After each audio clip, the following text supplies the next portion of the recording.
Selamat pagi murid-murid tahun 6. Apa khabar semua? Cikgu berharap anda semua berada dalam keadaan yang sihat. Hari ini hari Khamis 17 Jun 2021. Anda kini bersama dengan Cikgu K. Kavita. Tajuk yang akan cikgu ajar pada hari ini ialah Imla. Seperti mana yang cikgu beritahu sebelum ini sewaktu kita mengadakan kelas bersemuka, Imla ialah anda menulis perkataan, ayat atau petikan yang diimlakan oleh guru seperti ejaan. Sebelum kita melangkah ke topik hari ini ataupun latihan hari ini, mari kita sama-sama imbas kembali tajuk yang dipelajari sebelum ini.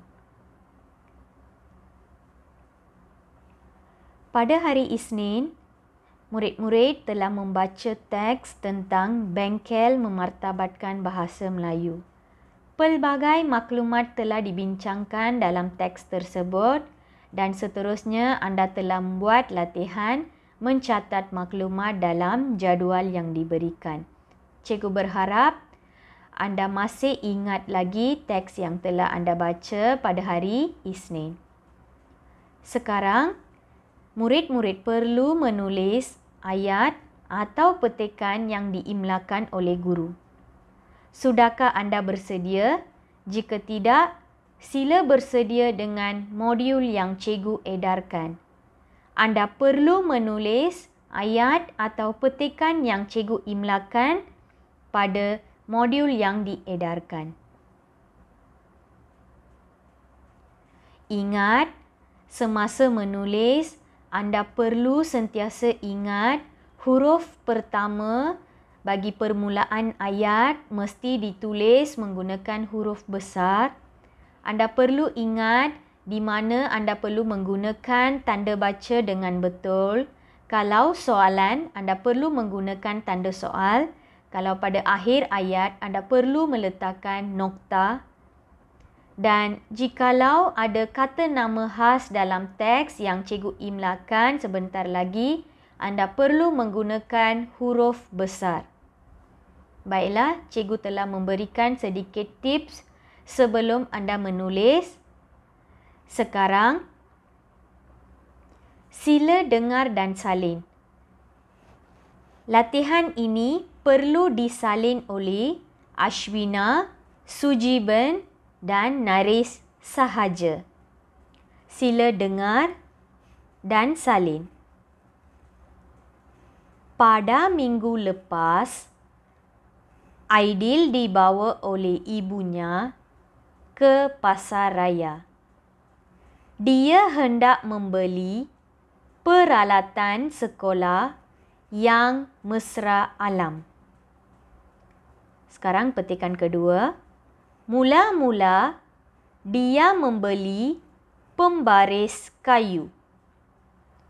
Pembaris itu murah dan tahan lama berbanding dengan pembaris plastik. Petikan ketiga. Seterusnya, dia membeli kotak untuk menyimpan buku dan alatan untuk belajar. Dia membeli kotak yang diperbuat daripada kertas. Kotak itu nipis dan boleh dijual untuk dikitar semula jika tidak diperlukan. Petikan keempat. Dia juga membeli pen mesra alam. Pen itu diperbuat daripada bahan kitar semula. Batang pen itu daripada kayu dan kertas. Pen itu ringan dan cantik. Petikan kelima. Sebelum pulang, dia membeli krayon yang diperbuat daripada lilin sarang lebah. Krayon ini tidak mengandungi bahan kimia.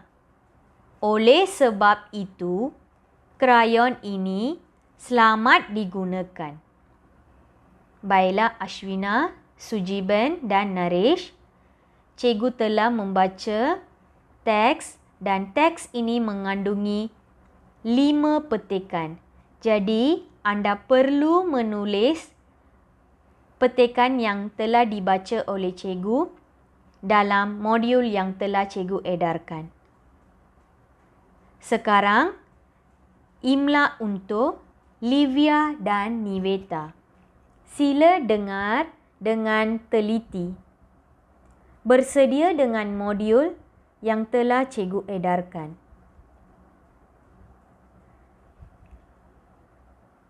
Terdapat sebatang pokok di halaman rumah Anand. Ayat pertama, sekali lagi cikgu ulang. Nombor 1, terdapat sebatang pokok di halaman rumah Anand. Sekarang ayat nombor 2. Dahan pokok mangga itu melepasi pagar rumah Ziying. Cikgu ulang semula ayat nombor 2. Dahan pokok mangga itu melepasi pagar rumah Ziying. Ayat nombor 3. Ayah Anand mahu memotong dahan pokok mangga itu. Cikgu ulang semula ayat nombor 3. Ayah Anand mahu memotong dahan pokok mangga itu. Ayat nombor 4. Beliau meminta bantuan jirannya.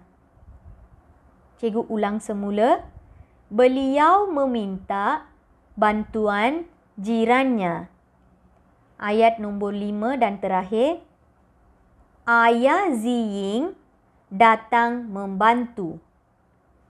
Ayah Ziying datang membantu. Baiklah, Ashwina, Sujiban, Naresh, Livia dan Niveta, cikgu berharap anda telah dengar audio yang telah cikgu bacakan, petikan yang telah cikgu bacakan, dan sila salin teks atau ayat yang telah anda dengar dengan betul. Pastikan tulisan anda kemas. Sekian sahaja untuk kelas pada hari ini. Jumpa lagi pada hari esok. Sekian, terima kasih.